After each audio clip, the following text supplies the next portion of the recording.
వీడియోని స్కిప్ చేయకుండా పూర్తిగా చూడండి, మీకే అర్థమవుతుంది. సర్వారిష్ట వినాశాయ సర్వశాలకు అధిపతి మానసాదేవి కాబట్టి ఇతను కూడా అభిషేకాలు చేసుకొని అమ్మవారి యొక్క కృపకు పాత్రలు కాగలరు. హాయ్ అందరికీ, welcome to my channel. So నా ఛానల్ని కొత్తగా చూస్తున్న వాళ్ళకైతే నా పేరు పూజిత.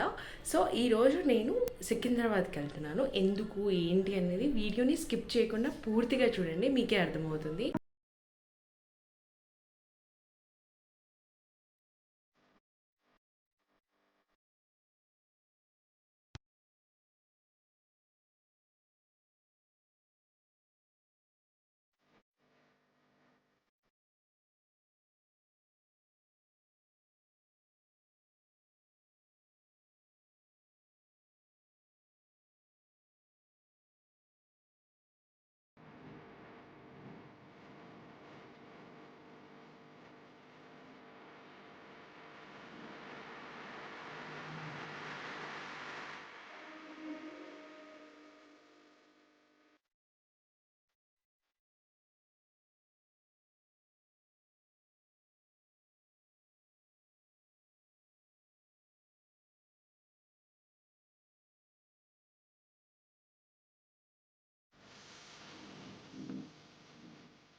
నమః నమః శ్రీ గురుదేవాయ పరమపురుషాయ సర్వదేవతావశీకరాయ సర్వారిష్ట వినాశాయ సర్వమంత్రేంద్రతంత్రదోషచ్ఛేదనాయ త్రైలోక్యం వశమానాయ నమః స్వాహా. ఐలావజల వెంకటరమణయ్య గురుపాదుకాభ్యో నమః. భక్తజనులకు విజ్ఞప్తి ఏమనగా ఈరోజు మనము మానసాదేవి ఆలయంలో సికింద్రాబాద్ క్లాక్ టవర్ దగ్గర మానసాదేవి అమ్మవారు వెలిసి ఉన్నది. ఈ యొక్క అమ్మవారి యొక్క విశిష్టత ఏమిటంటే నాగలోకాలకు అధిపతి, అంటే నాగజాతి అన్నిటికీ కూడా అమ్మవారు సీఎం ఏ విధంగా అంటామో అమ్మవారు కూడా మెయిన్ ఆఫ్ హెడ్ అన్నట్టు. అయితే ఈ అమ్మవారిని ఆరాధన చేస్తే ఎలాంటి ఫలితాలు వస్తాయంటే శీఘ్రంగా విద్య, ఉద్యోగం, వ్యాపారం, సంతానం మరియు ఇలా ఎన్నో సమస్యలకు అమ్మవారిని దర్శనం చేసుకొని అమ్మవారికి మరియు అభిషేకాలు చేపిస్తూ నిత్యము కూడా ఈ యొక్క అమ్మవారి యొక్క టెంపుల్ ఉదయం 7 గంటలకు ఓపెన్ అయ్యి మధ్యాహ్నం 12 గంటల వరకు మరియు ఈవినింగ్ 5 గంటల నుంచి రాత్రి 8 గంటల వరకు సమయంలో అమ్మవారిని దర్శనం చేసుకోవచ్చు. అదేవిధంగా ఇక్కడ యొక్క కార్యక్రమాలు చేస్తే మంగళవారం ఉదయం 6:30 నిమిషాలకు అమ్మవారికి పంచామృతాలతో అభిషేకం చేసి మరియు విశేష అలంకరణలతో అమ్మవారిని దర్శనం చేస్తూ ఉంటాం. తర్వాత గోత్రనామాల అర్చన చేయడం జరుగుతుంది.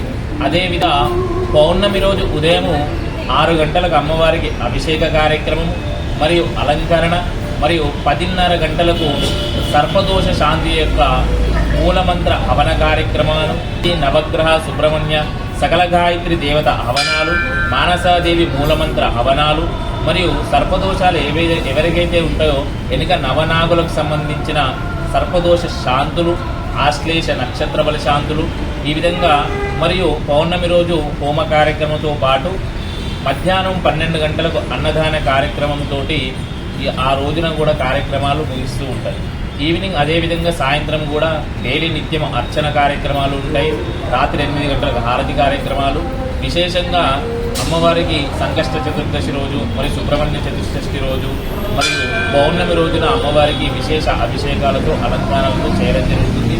ఎవరైనా ఇక్కడ ఈ యొక్క గుళ్ళో కార్యక్రమాలు చేసుకోవాలంటే ముందుగా గోకుల్ కుమార్ వారిని మరియు ఈ యొక్క ఆలయ కమిటీని సంప్రదించి వారి యొక్క నెంబర్ తీసుకుని రసీదు పొంది ఇక్కడ కార్యక్రమాలన్నీ కూడా చేయించుకోగలరు. శ్రీరస్తు శుభం.